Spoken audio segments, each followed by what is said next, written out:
Abbey Huffman with Twin Spires here with James Scully to preview the first Grade 1 of the day here at Keeneland. That's going to be the Grade 1 First Lady going a mile on the turf. Chad Brown has 4 horses in this field, and he's won this race plenty before. That's right. Chad Brown's won a record 7 editions of the First Lady, including the last 6 runnings. He's got 4 of the 11 runners, including, I think, 3 serious win contenders.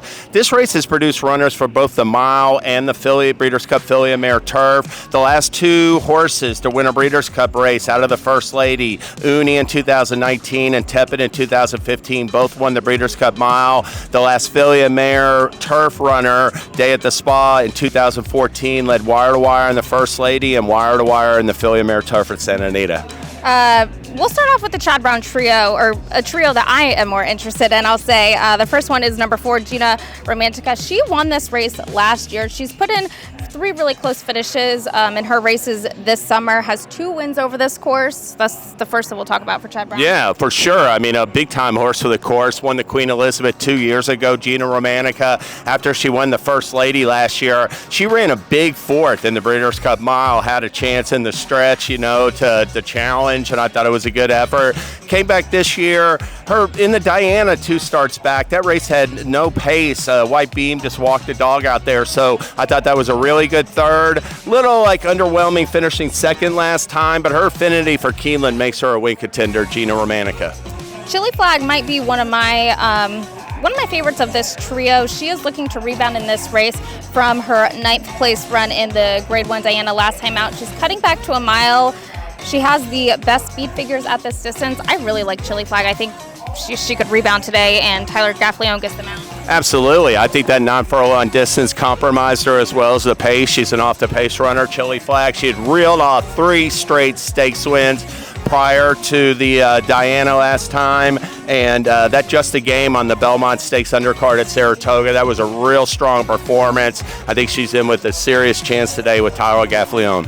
And then the winner of that Grade 1 Diana is White Beam, who is in this race, won in gate-to-wire fashion. I really liked how she looked in that race. Yeah, his first start since winning the Diana on that opening weekend, July 13th at Saratoga. And she's really a classy filly. She's won the last 2 runnings of the Diana. I do think she had everything her own way last time, and it's a tough post to overcome. I'm going to be playing against her, but I still respect her chances, White Beam. All right, let's move on to some of the other contenders. One I really am super excited about is the number 5 Walkathon. She is 10-1 on the morning line. She's stepping back up into Grade 1 company. I think she's developed into a lovely 5-year-old this summer. Going into the fall, seems to be thriving at this mile distance. She's, in my opinion, had a career best performance last time out at Kentucky Downs, and she's coming in with a 3-win race streak, hoping to get that Grade 1 win today. But it's going to be a little bit of class check for Walkathon. I do think she's been facing lesser competition, but you're right. She enters on the upswing for M. Wilkes. She's got surging form right now. We'll find out how Walkathon fits from a class perspective in the First Lady. But if you're playing Tries and Supers, I wouldn't necessarily leave her out, especially if she's anywhere close to her 10-1 morning line price. And she likes the firm turf, which she's going to get today, so I'm definitely rooting for her as a fan. Who else do you want to touch on in this race, James? We'll talk on number 10, AG Bullet. This is a filly that's going to bring some pace to this race for Richard Baltus and Umberto Rispoli. She comes in off back-to-back wins in the Oceanitas at Del Mar. That was a mile race going 2 turns, which she goes today. And last time she won the Grade 2 Ladies Turf Sprint at 6.5 furlongs at Kentucky Downs in brilliant fashion. She can get the mile distance, Abbey. We'll see how much pressure AG Bullet gets because she's in form presently. Yes, no doubt about that. That's going to be the Grade 1 Turf Mile. Be sure to watch and wager with Twin Spires.